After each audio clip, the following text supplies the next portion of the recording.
travaille beaucoup, qui travaille souvent loin. Et nous sommes heureux d'avoir vu toute la famille en pleine santé. Formidable.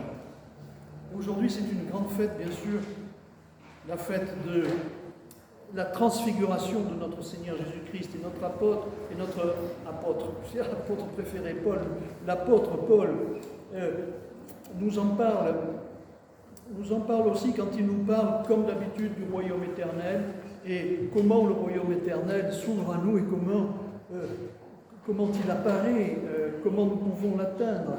Et il y a un maître mot chez Paul, il explique à ses paroissiens, il explique à ses frères chrétiens auxquels il s'adresse par ses épîtres, ses lettres, épîtres, ça veut dire les lettres, il leur dit, tout ce que je fais là, c'est pour vous tenir en éveil. Voilà. Ce que je fais, c'est pour vous tenir en éveil. Donc ça veut dire que pour lui, l'éveil est une condition essentielle pour l'arrivée du royaume des cieux, pour la perception du royaume des cieux, pour la perception du royaume des cieux. Et Saint Paul met l'accent sur certains aspects du royaume des cieux. Il dit, c'est quelque chose, nous avons entendu cette voix venue du ciel et nous avons vu la majesté. Saint Paul dit, ce n'est pas par des principes, il dit des fables habilement conçues que nous avons fait connaître, la puissance de l'avènement de notre Seigneur Jésus-Christ. Saint Paul parle du royaume des cieux, il dit que le Christ vient avec puissance. Et aujourd'hui, dans le tropère de la fête, nous avons chanté la puissance du Seigneur. La puissance du Seigneur, dans l'apparition du Seigneur de Christ sur le mont Tabor.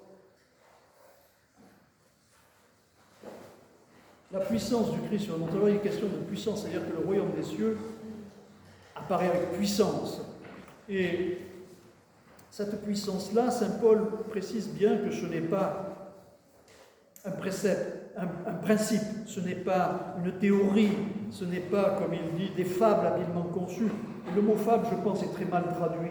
Il veut dire des théories, aussi habiles soient-elles, qui peut traduire et rendre compte du royaume des cieux. Alors c'est quoi? Eh bien, Saint Paul le dit très clairement, c'est parce que nous avons vu Sa Majesté de nos propres yeux et nous avons entendu cette voix venant du ciel.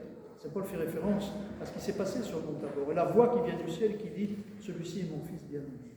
C'est-à-dire que Saint Paul met l'accent sur le côté d'expérience, j'allais dire expérimentale. Donc ça a une mauvaise connotation dans le langage courant, sur l'expérience. C'est-à-dire que le royaume des cieux ne peut être perçu, ne peut être atteint que par expérience et pas seulement par théorie. Ce n'est pas quelque chose qui vient comme ça, c'est quelque chose qui vient comme ça.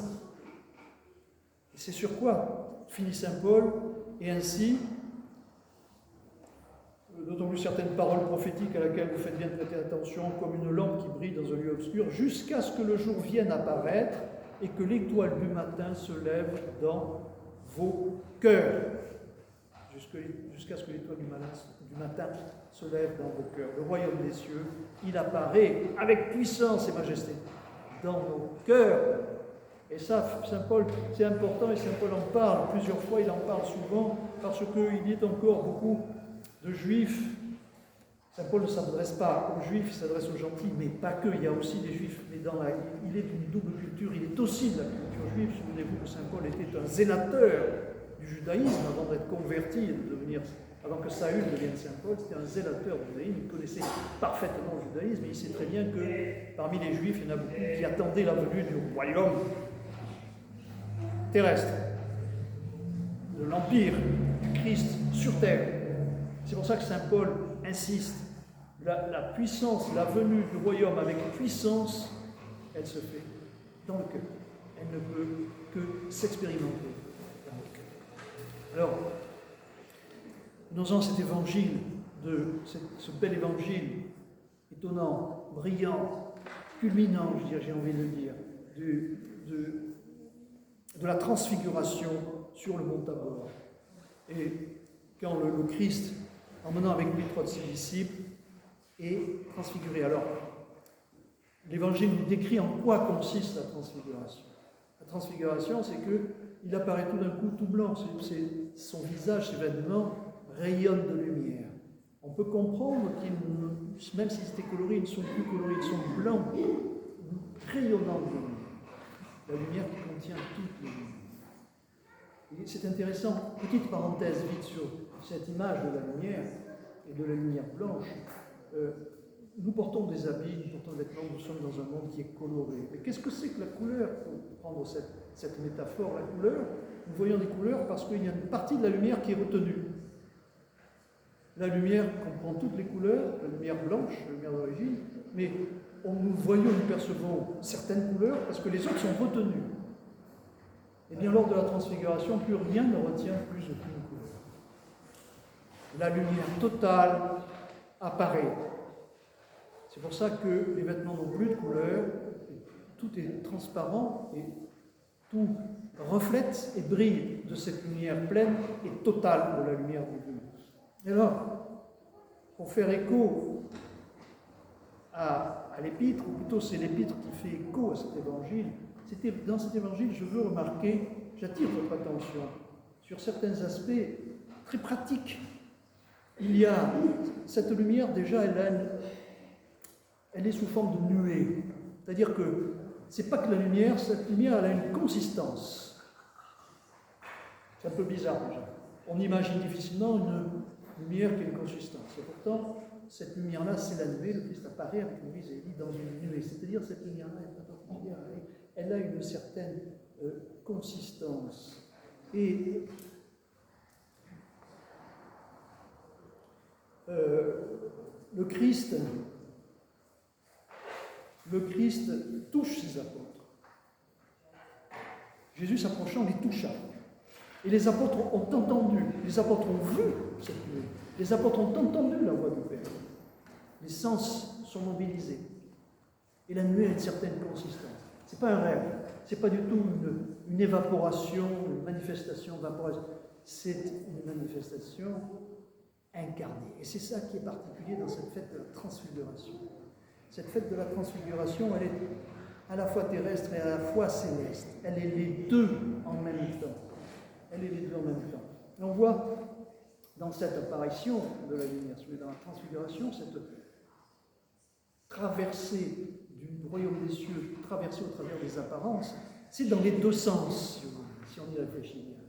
C'est-à-dire que le royaume des cieux apparaît au-delà des formes.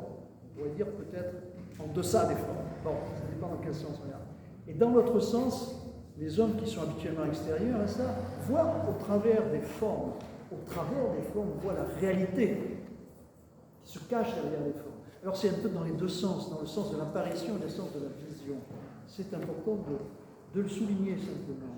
Et la voix également est associée à la lumière. Il y a un aspect concret, un aspect incarné, un aspect incarné. Et la particularité de cette fête, c'est qu'elle est entre l'ascension et l'incarnation. Elle est à la fois entre, je veux dire qu'elle est elle a à la fois quelque chose de l'incarnation, à la fois quelque chose de l'ascension. C'est-à-dire que le Christ n'est plus, j'allais dire complètement. Je me reprends justement, le Christ n'est plus que homme matérialisé, mais on le voit plus que ça, on le voit évanescent, on le voit différemment. Et en même temps, il n'est pas pur esprit, il n'est pas complètement reparti, comme il l'a fait lors de l'ascension. C'est pour ça que cette fête est un peu entre les deux. Elle est en même temps sur terre et en même temps au ciel. C'est pour ça qu'elle est sur le sommet du Tabor. C'est une fête particulière qui synthétise, qui résume et qui a en elle à la fois l'incarnation du Christ, l'incarnation de Dieu, et à la fois l'ascension et la divinisation de l'homme. Et c'est pour ça, sans doute, c'est pour ça que on célèbre lors de cette fête, après les liturgies, nous allons bénir les fruits de la terre. On va bénir le vinaigre, les pommes, le vin vinagrate, le raisin, les pommes, tous les fruits de la terre, tout ce que donne la terre, tous les fruits de la terre. C'est la glorification de la création. C'est pour ça que cette fête de la transfiguration est une fête éminemment spirituelle, puisqu'on voit avec les apôtres le royaume des cieux s'ouvrir, le royaume des cieux apparaître, l'homme percevoir le royaume des cieux, le sentir, le toucher, le vivre, et en même temps, il est au milieu du monde. C'est une fête incarnée, c'est une manifestation incarnée. Et c'est pour ça que toute la création en ça est glorifiée. C'est à la gloire de la création de montrer qu'elle est capable, c'est pas d'homme, de recevoir l'esprit, de recevoir la divinité. C'est dans ce sens que nous allons bénir les fruits. Voilà tout le sens de cette fête. Et c'est sans doute pour cela que cette fête, j'allais dire peut-être presque autant que la Sainte Résurrection, cette fête est chère en particulier aux moines. C'est à tous les moines. Pourquoi? La fête des fêtes qui justifie toutes les autres, c'est la résurrection. S'il n'y a pas la résurrection, la nativité n'a aucun sens. S'il n'y a pas la résurrection, l'ascension de la Christ, etc., etc. Aucune fête n'a de sens sans la résurrection. La résurrection donne son sens à tout. C'est parce que le Christ est mort qui est important. C'est parce que le Christ est ressuscité que tout a un sens autour de sa résurrection. Mais cette fête de la transfiguration est la deuxième, presque au même rang que la résurrection dans le milieu monastique et pour les moines. Pourquoi? Parce que c'est l'attestation que le but de leur vie dans laquelle ils se sont engagés est réalisable, atteignable. Nous savons, parce que le Christ est ressuscité, nous croyons ces témoins, que donc, après la mort, nous serons sauvés si nous sommes dignes de l'être. Nous serons au royaume des cieux, mais pour la plupart d'entre nous, après la mort. Mais c'est possible de notre vivant aussi. C'est aussi possible de vivant. Et la fête de la transfiguration, c'est ça qu'elle montre. C'est que c'est possible de notre vivant, sans perdre notre vie, sans perdre notre joie, sans nous être attristés. Non, les apôtres sont heureux. La rencontre avec le royaume des cieux, la perception, l'acquisition, la venue au royaume des cieux est possible de notre vie maintenant. C'est possible, et c'est ça que nous dit la transfiguration. Et c'est pour ça que cette fête, c'est une des plus grandes fêtes, presque à l'égal de Pâques, pour les moines.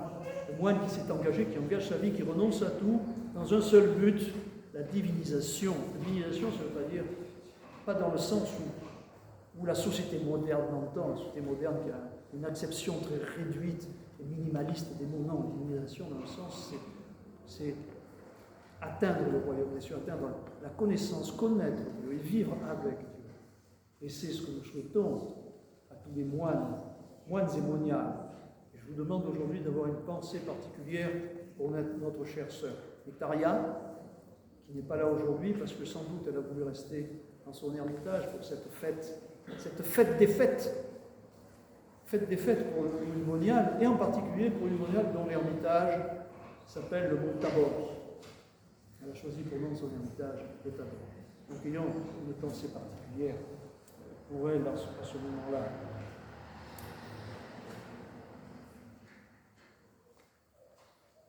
Et alors voilà, tout est possible. C'est vraiment possible. Mais il y a une condition. Pour que cela soit possible, et le Christ le dit. Le Christ le dit dans cet évangile. Nous voyons un Christ qui est hors du temps, qui est dans toute la plénitude de sa divinité, ce dont témoigne non seulement la lumière, mais ce dont témoigne la présence visible de Moïse et Élie.